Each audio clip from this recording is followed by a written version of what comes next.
October 1942. The city of Stalingrad is no longer a city. It is a graveyard of brick and iron that still breathes. Every staircase is a fortress, every cellar a tomb, every pile of rubble a hunting ground. Here, in this freezing hell on the Volga, the Red Army has decided to fight for every room, every floor, every bullet casing. And the deadliest hunters in this urban jungle are not tanks or artillery. They are the snipers. This is the story of how a handful of ordinary Soviet men and women, armed with nothing more than a scoped Mosin Nagant rifle and an iron will, turned the tide of the greatest battle in human history. It begins with a shepherd from the Altai Mountains who has never seen a city in his life. Vasily Grigorievich Zaitsev was born in a village so remote that wolves still came to the door in winter. He learned to shoot by killing those wolves with his grandfather's old Burden rifle, one bullet at a time, because ammunition was precious and meat was scarce. By the time he reached Stalingrad in September 1942, as a senior sergeant in the 284th Rifle Division, he had already survived the meat grinder of the Don Steppe and crossed the Volga under fire. He was 27 years old, slight, quiet, with pale blue eyes that seemed to look straight through you. On September 21, his battalion was thrown into the inferno around the Mamiev Kurgan, the great Tatar burial mound that dominates the city. In his first 24 hours, Zaitsev killed 5 Germans with 5 shots. His commander, stunned, asked how. Zaitsev simply replied, "In the mountains, we never shoot twice." Word spread quickly. The political officers saw propaganda gold. The soldiers saw hope. And the Germans, very quickly, saw death coming from windows they could not find. But Zaitsev was not alone.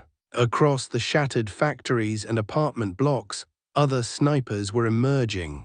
Anatoly Chekhov, a former Pacific Fleet sailor who could hold his breath for 2 minutes underwater, now held it for 30 seconds behind a rifle.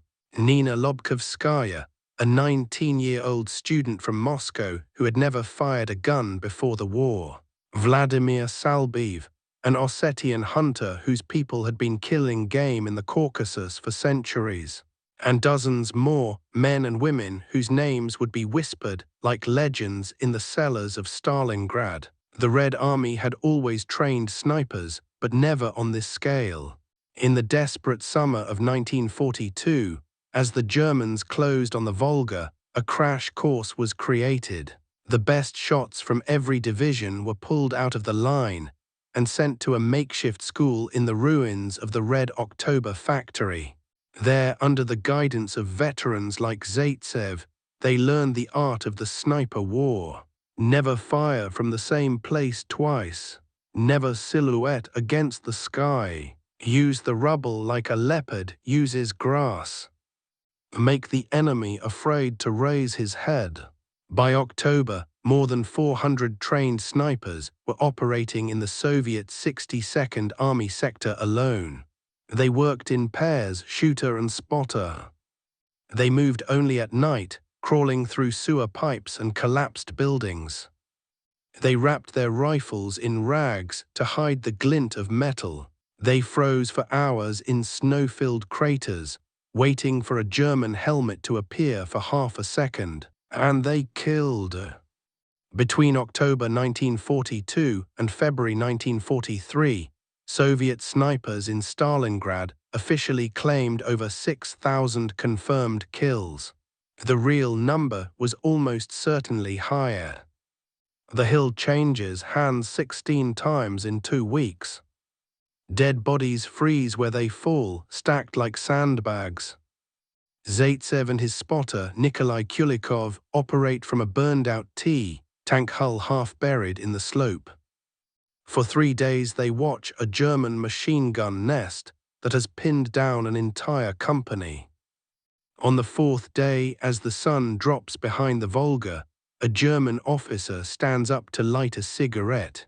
Zaitsev exhales slowly, squeezes the trigger. 400 meters away, the officer drops without a sound. The machine gun nest is abandoned by morning.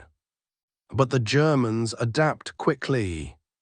They bring in their own elite, the snipers of the 79th Infantry Division, and later, a special counter-sniper school led by a mysterious major from Berlin. Major Heinz Thorvald or Koenig, depending on which account you believe, arrives in Stalingrad in early November. He is said to be the head of the Wehrmacht sniper school at Zossen, a former Olympic marksman, armed with a Mauser rifle with a Zeiss scope. His mission: find and eliminate the Soviet super sniper who is terrorizing the German lines. The duel that follows will become legend. For 4 days in November, Zaitsev and Thorvald stalk each other across the ruins between the Red October factory and the Volga. Zaitsev's spotter, Kulikov, raises a helmet on a stick. A shot rings out, the helmet spins away. Zaitsev watches the trajectory, notes the glint of sunlight on glass. He waits. Hours pass. Then, just as the light begins to fade, a German glove moves slightly under a sheet of corrugated iron. Zaitsev fires once. When Soviet troops reach the position the next day, they find a dead German major with a shattered scope beside him. Whether Thorvald existed exactly as the story describes is still debated by historians. Soviet records are vague. German records are missing. But the effect was undeniable. The myth of the unbeatable German sniper was broken, and the myth of the invincible Soviet hunter was born. While the sniper duel plays out, a different kind of legend is being forged 60 meters above the ground. Sergeant Yakov Pavlov and 24 men from the 42nd Guards Rifle Regiment seize a 4-story apartment block overlooking a vital square on 9 January Street. They hold it for 58 days against tanks, artillery, and endless infantry assaults. Among Pavlov's tiny garrison are 3 snipers.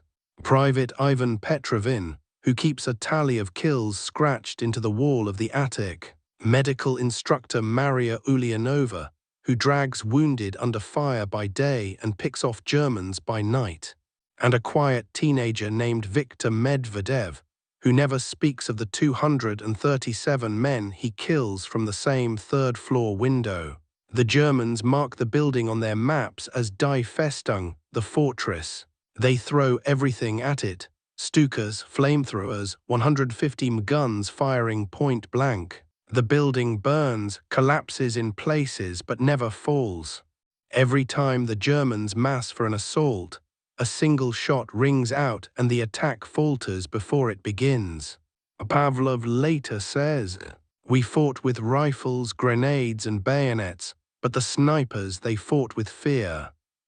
By December, the German 6th Army is surrounded. Paulus's men are starving, freezing, and dying in their thousands. And still the snipers hunt. A German soldier writes home, "You cannot show yourself for a second. The Russians have eyes in the back of their heads. One moment of carelessness and you are dead." Another writes in his diary, "Today I saw a comrade stand up to stretch his legs. He fell without a cry. There was a small hole in his forehead and the back of his head was gone. The Russians call them cuckoos, we call them death." The psychological impact is devastating. German officers are forced to crawl on their bellies in their own trenches. Rations go undelivered because no one will cross open ground. Entire companies are pinned down by a single invisible rifleman. And then comes the greatest sniper battle of the war. On January 10, 1943, Operation Ring begins, the final Soviet assault to crush the pocket.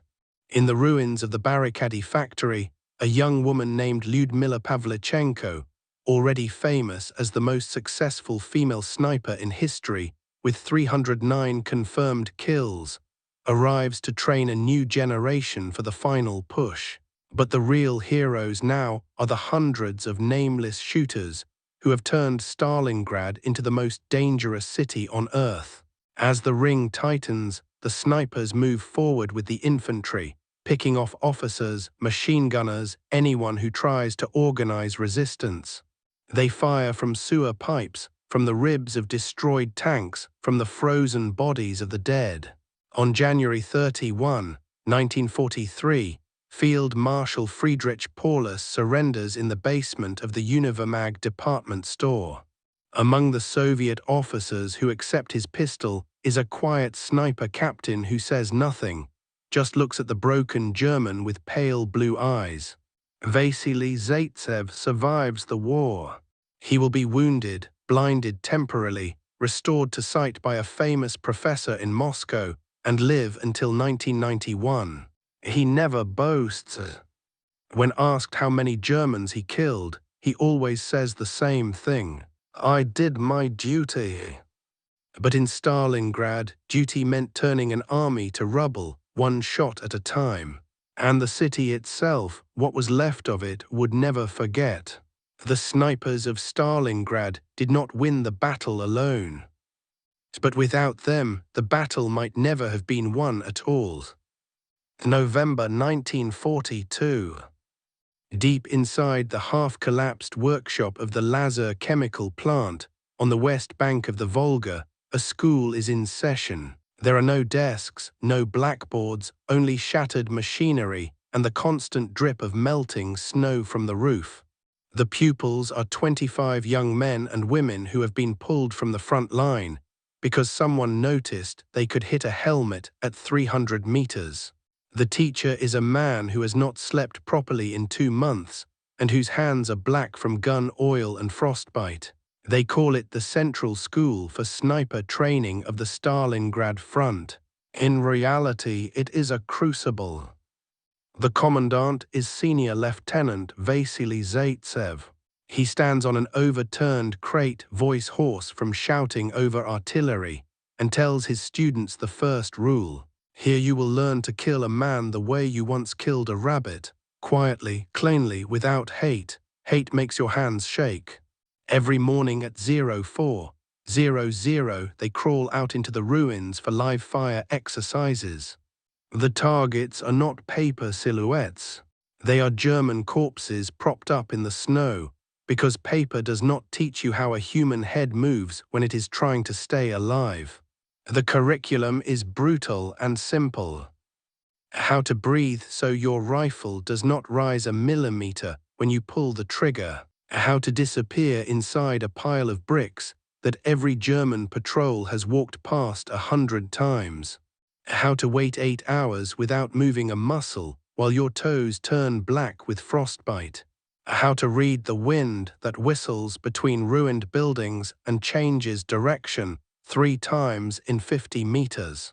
And most important of all, how to make the enemy believe death can come from anywhere. By the end of the 2-week course, every graduate has at least 10 confirmed kills. Many have 30. They return to their regiments carrying not just a scoped Mosin, but a new kind of terror. And they are desperately needed. Because by December, the German 6th Army is trapped in a pocket only 40 kilometers long and 15 wide. Paulus's men are dying at the rate of a regiment a day from cold, hunger and typhus. Their supply lines are cut. Luftwaffe transport planes are being shot down faster than they can take off. Yet still they fight with the desperation of men who know surrender means Siberia or death.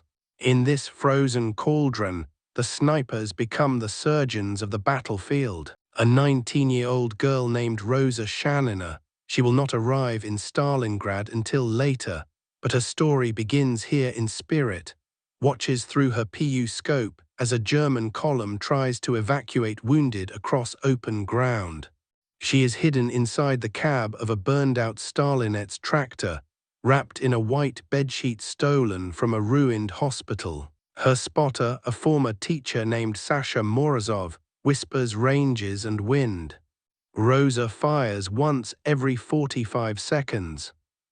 Never the wounded. Always the officers, the medics trying to organize stretchers, the men waving white flags. In 2 hours, she accounts for 19. When the column finally retreats, the snow is littered with bodies arranged in perfect stillness, as though they simply lay down to sleep. The Germans begin to call them Die Unsichtbaren Tod, the invisible death. They try everything to counter them. They send out their own snipers with infrared scopes captured from the British. They shell entire blocks on the suspicion a sniper might be there. They offer iron crosses and 10 days, leave to any man who can bring back a Soviet sniper's telescope. Few collect. One who does is a grizzled Oberfeldwebel from the 295th Infantry Division. He crawls for 3 days through the sewers beneath the barricade factory, dragging a captured PPSH submachine gun and a sack of grenades. On the 4th morning, he emerges behind Soviet lines and opens fire on a group of snipers resting in a cellar. He kills 4 before the 5th. A woman named Klavdia Kalugina puts a single bullet through his eye at 15 meters with her pistol. She drags his body back to headquarters so the telescope can be reissued. By January 1943, the sniper movement has grown beyond anything the Red Army ever planned. Whole platoons are now dedicated to it. Women who were clerks and school teachers 6 months earlier are racking up kill counts that would shame seasoned hunters. Tanya Chernova, an American-born Russian who joined the militia after her boyfriend was killed, works with Zaitsev for a time and keeps a notebook filled with names and dates. She will later tell an interviewer, "I did not hate the Germans as people. I hated what they were doing to my city. Every time I pulled the trigger, I was paying a debt." The psychological warfare cuts both ways. German soldiers begin writing letters home that never reach their families. "We are not fighting men anymore, we are fighting ghosts." Soviet political officers plaster the ruins with posters. "Every German you do not kill today will kill you tomorrow." Underneath, someone always adds in chalk, "Zaitsev is watching." And he is. In the final weeks of the battle, as Operation Ring tightens like a noose, Zaitsev himself is wounded by a mortar fragment that tears into his eyes. He is carried across the Volga on a stretcher, blinded, whispering to the medic, "Tell them I will be back." He will be. But not before the city has exacted its final price. One of the last German strongholds is the giant concrete grain silo that has defied capture since September. Inside are 300 men of the 94th Infantry Division, starving but still armed. Outside, a ring of Soviet snipers waits in the snow. For 6 days no one enters or leaves. Anyone who shows himself at a loophole dies instantly. On the 7th day, the Germans try to break out at night. The snipers have strung tin cans along the approaches. The moment the first can rattles, floodlights made from truck headlights blaze on and 30 rifles fire at once. 271 Germans die in the snow. 29 surrender. The silo falls without a single Soviet casualty. When the war correspondents arrive, they find the bodies arranged in neat rows by the snipers themselves, rifles still clutched in frozen hands, faces turned toward the Volga as if watching for the next target that will never come. Stalingrad is almost over. But the legend of its snipers is only just beginning. February 2, 1943.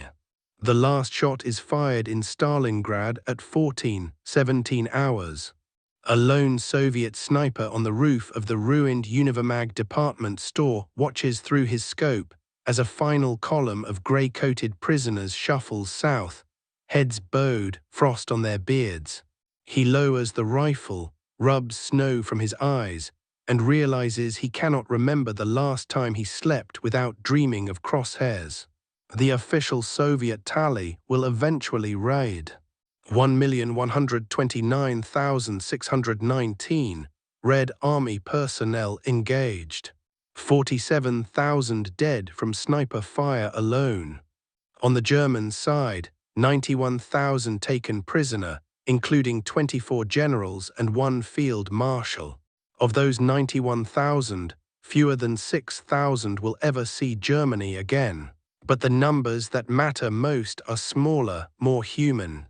427 official sniper graduates from the Stalingrad schools, 261 women among them, collectively credited with 11,452 confirmed kills in the city. The highest single score belongs to a quiet Siberian named Fyodor Oklopkov, 241. Second is Vasily Zaitsev with 242, though he will always insist many were team kills shared with his spotters. And then there is the one who was never counted. A girl from the village of Belaya Tsurkov, Ukraine, who arrived in Stalingrad with the 284th Rifle Division under the name Private Mikhailov. Her real name was Natalia Kovshova. She and her spotter, Maria Polivanova, both 21 years old, held a ruined schoolhouse for 3 days in August 1942. When the ammunition ran out and the Germans closed in, they pulled the pins on their last grenades and waited. Both were posthumously awarded Hero of the Soviet Union. Their bodies were never found. The snipers did not win Stalingrad alone. Tanks, artillery, Katyushas, and the sheer stubborn courage of millions did that. But they broke the myth of German invincibility in a way no other weapon could. They proved that one determined human being, hidden in the right pile of bricks, could paralyze an entire battalion. They turned the hunter into the hunted, and they never let the Germans forget it. After the battle, the Red Army took the lesson and ran. By 1944, every Soviet rifle division had its own dedicated sniper platoon. The women, many of them teenagers when they first arrived at Stalingrad, became instructors. Rosa Shannona would go on to kill 59 more before a shell fragment took her life in East Prussia at the age of 20. Lyudmila Pavlichenko, the Lady Death with 309 confirmed kills, toured America and became friends with Elena Roosevelt. When American reporters asked how she could kill so many, she replied simply, "They were invaders, I was defending my home." Vasily Zaitsev returned to the front in 1943 after surgeons restored his sight. He fought all the way to Berlin, ending the war as a captain on the steps of the Reichstag. In 1960, he stood on the Mamayev Kurgan as the great statue, "The Motherland Calls," was unveiled, sword raised higher than the Statue of Liberty. He looked up at her face and said, very quietly, "She looks like all of us." Today, if you walk the slopes of that hill on a winter morning, you can still find spent Mosin Nagant cartridges half buried in the grass. Children play around them. Old men lay flowers at the eternal flame. And somewhere in the wind, you can almost hear the soft click of a safety coming off. The city was rebuilt, renamed Volgograd and filled with new life. But every year on the 2nd of February, the veterans, fewer each time, gather at the foot of the great statue. They do not speak much.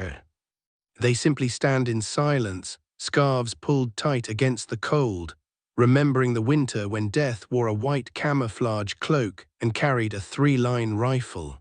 They remember the boy from the Altai who killed wolves before he killed men. They remember the girls who left their university dormitories and never came home. They remember the thousands whose names appear on no memorial because no one ever knew where they fell. And they remember the promise they made to each other in the cellars and the snow. Never again. Stalingrad snipers did not just help win a battle, they helped win a war. And in doing so, They wrote one of the greatest underdog stories in military history. How ordinary people, armed with patience, courage, and a 7.62mm bullet, turned the most powerful army the world had ever seen into rubble, one silent shot at a time.